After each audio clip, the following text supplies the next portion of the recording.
All the things in culture, all the things in life must reflect the diktats of the woke left. It's the most authoritarian force in American life right now. And that is clearly true, particularly in the culture where they have the whip hand. And the simple fact of the matter is that the woke left occupies all of the slots in middle management at all the companies that decide exactly how culture is to be done. That is true whether we're talking about woke corporations in non-culture spaces or whether we are talking about culture itself.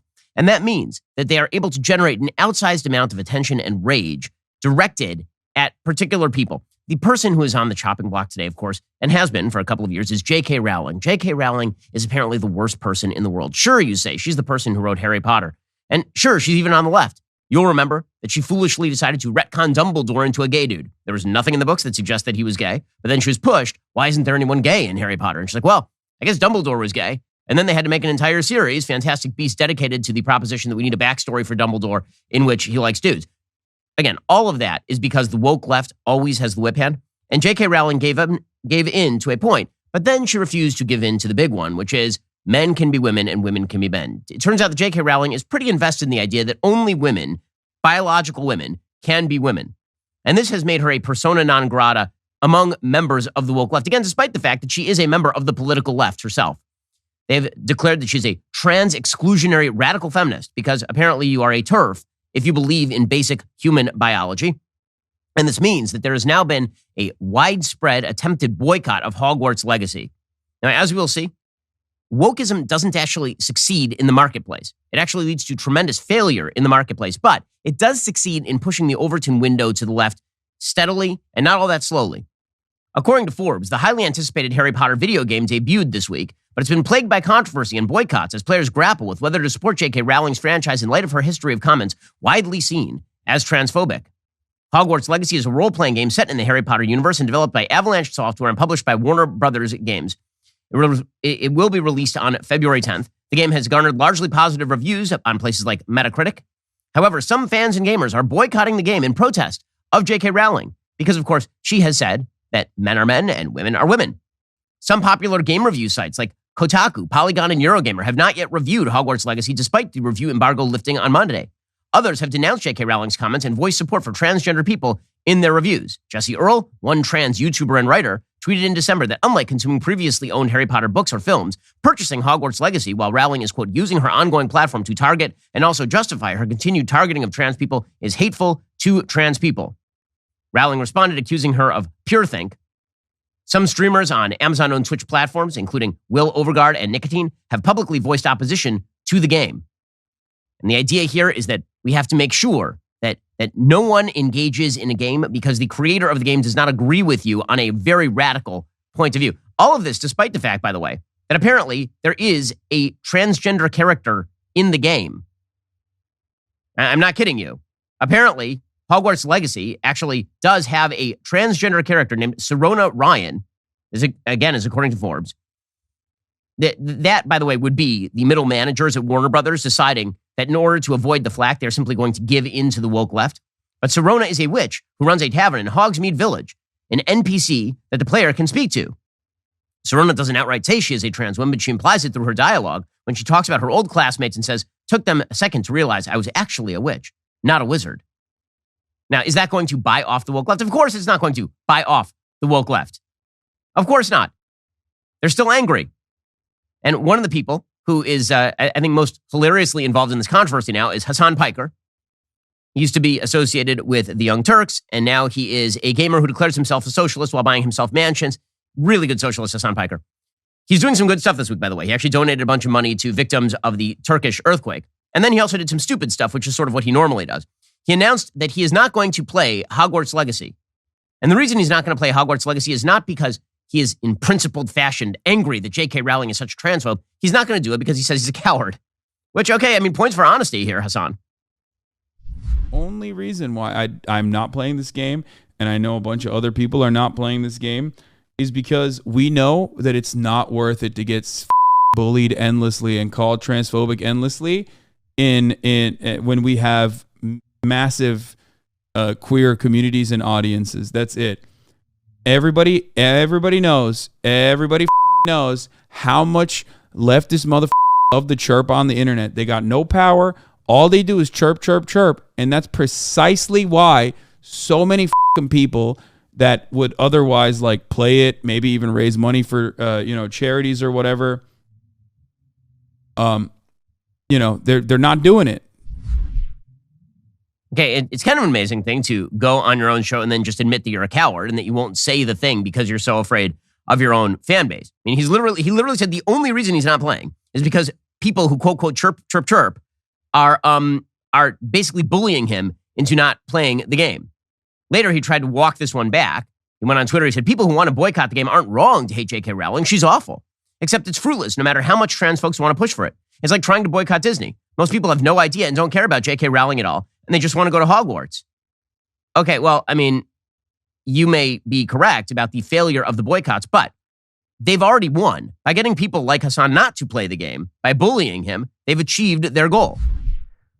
Well, there are a lot of cultural forces aligned against you and against common sense. One corporation that is not aligned against you is Pure Talk, and that's one of the reasons you should switch your phone coverage over to them. Pure Talk is the antidote to the woke wireless companies. They're proudly veteran-owned. They employ a U.S.-based customer service team, and they don't actually hate your guts. Pure Talk's service is excellent. They have one of the largest networks in the country. You can get data, talk, and text for as low as $30 a month. That's probably half of what you're paying Verizon, AT&T, or T-Mobile. Switch over to Pure Talk in as little as 10 minutes while keeping your phone or your phone number. Your first month is guaranteed risk-free. Try it. If you're not completely happy with the service, you'll get your money back. I did this with my own business line, and it works for me. It is great. They use the same tower networks as one of the big guys, and again, they don't hate my guts, which is great. This year, make it a goal to support the companies who support you. Go to puretalk.com, enter promo code Shapiro, save 50% off your very first month of coverage. That's puretalk.com, promo code Shapiro. Pure Talk is simply smarter wireless. puretalk.com, promo code Shapiro to save 50% off your very first month of coverage. puretalk.com. It's tiring having to fight these dullards every single day, but that is why I rely on Black Rifle Coffee to ensure that I have the energy to engage in the battle. I've got a puppy at home. That puppy is waking me up all times of the night. My kids are waking me up in the morning. I need Black Rifle Coffee, and so do you. I know you do. Head on over to Black Rifle Coffee right now, blackriflecoffee.com. Use promo code Shapiro at checkout. You get 10% off your purchase. Let me tell you why. It is roasted by a veteran-led team of brilliant coffee graders here in the United States. It's the best coffee on the market. They're constantly coming out with new roasts to try, like their most recent Beware the Delaware roast. You can sign up for a coffee club subscription and have Black Rifle Coffee delivered straight to your door on a schedule. Not to mention, Black Rifle is doing incredible work for our nation's veterans. This year alone, Black Rifle Coffee donated over 120,000 bags of coffee to veterans and first responders while expanding their own team of active duty service members, veterans, and veteran family members. Head on over to blackriflecoffee.com. Use promo code Shapiro. Get 10% off. You can also find Black Rifle Coffee in grocery and convenience stores near you. Black Rifle Coffee is indeed America's coffee. It is the coffee I rely upon. You will too. Once you try it, go to blackriflecoffee.com. Use promo code Shapiro. Get 10% off. Now, again, there is a massive gap that has now been exposed between the market, which hates wokeness, and the people who actually push the cultural window to the left. There is this huge gap because Hogwarts Legacy is dominating Twitch right now. According to Kotaku, the open world Harry Potter RPG is now the most popular game on the live streaming platform. So the market loves Hogwarts Legacy. And yet, all of the commentators and the gamers and all of the people who are on the internet, the people like Hasan Piker, they're openly saying that it's not wrong to boycott it, that in fact, they themselves are not going to play the game out of pure fear of their own audiences. So much for the idea that capitalism rules all or that capitalism always wins. It does win when it comes to money making, right? This game will continue to make money, but it doesn't win when it comes to the culture. So again, the goal in the culture space is to continue pushing things over and over and over again to the left. And you can see how this has had an impact in the real world. It's had real political, real world impact, but it's also had massive impact in terms of the kind of entertainment that people consume. So yesterday, Disney made several simultaneous announcements. Disney has been suffering. They lost apparently 2.4 million subscribers. Now, they have a bajillion subscribers. They can afford to lose 2.4 million subscribers, but that is a damaging thing for them. And the reason for that is a widespread perception that Disney does not like you and does not like your values. This is a major problem for them. They decided to jump both feet into the culture wars, and now they're getting punished for it. But are they going to direct themselves away from that? The answer is probably not. They're going to try to have the best of both worlds. They're going to try to provide legacy content that parents still want their kids to see while mainstreaming in a bunch of left-wing social content. So they simultaneously announced yesterday 7,000 layoffs, and they want to make sequels to Toy Story, Frozen, and Zootopia. They have no new good ideas, apparently. So they're doing Toy Story 5, which I thought Toy Story 4 was the end of the story. You thought Toy Story 3 was the end of the story. Then they're like, we're back with Toy Story 4, which was good. And then they were like, well, they're now off into the sunset. The gang is leaving. They've all retired. Woody is going off to an island somewhere to be with Bo Peep or whatever. And now apparently they're bringing it back for Toy Story 5 because why the hell not? We'll all be long dead and gone when they're making Toy Story 82. Frozen 3 is apparently going to come out again. When I say come out, I mean that all the sim people who are boycotting Harry Potter Legacy or Hogwarts Legacy, all those same people, I guarantee, I mean, they're already on the internet stumping for Ilsa to just come out as a lesbian. This is not a fake thing. It's a real thing. They've been pushing this since Frozen 1, and the clamor began to grow in Frozen 2, and now they're really pushing it for Frozen 3. It'll be fascinating to see if Disney caves to their own middle management wokeists. And they're making Zootopia 2 as well. I don't know where the clamor was for Zootopia 2, by the way. Was Zootopia like a massive hit? In any case, you can see the simultaneous pressures that Disney is under.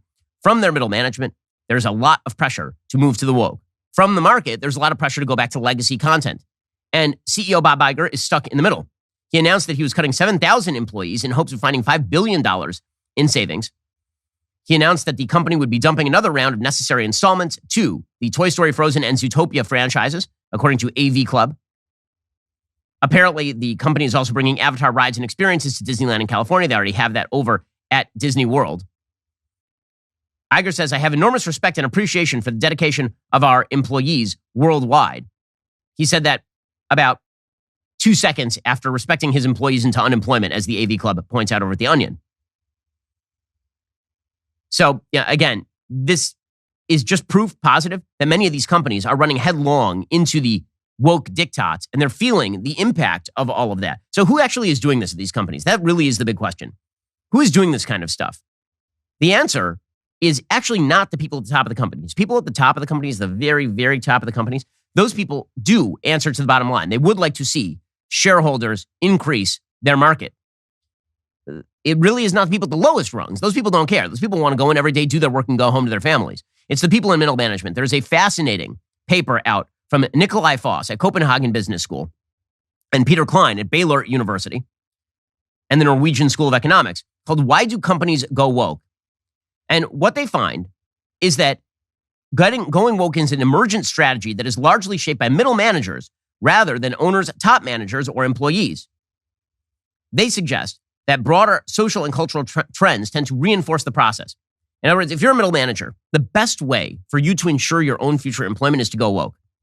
Because it means that if you get fired, then you get to yell at your former employer about how they are racist and terrible. If you go woke, it is a protection mechanism. It's an HR problem if you go woke, in other words. If you're a middle manager and you say, I wanted to direct my company in a left-wing social direction, the people at the top of the company are like, oh God, we can't fire this person anymore. Now we're stuck. If we fire this person, they're going to claim discrimination. And again, the people at the top of the company have been bullied into silence by the ridiculous kind of legal architecture that's been set up around HR at our major companies. And the people at the bottom don't care. They just want to go in and do their jobs. The people in middle management are, in fact, directing the boat at a lot of these major corporations in terms of the wokeness. All right, guys, the rest of the show is continuing now. You're not going to want to miss it. We'll be getting into the mailbag. If you're not a member, become a member. Get your questions answered today. Use code Shapiro. Check out for 2 months free on all annual plans. Click the link in the description and join us.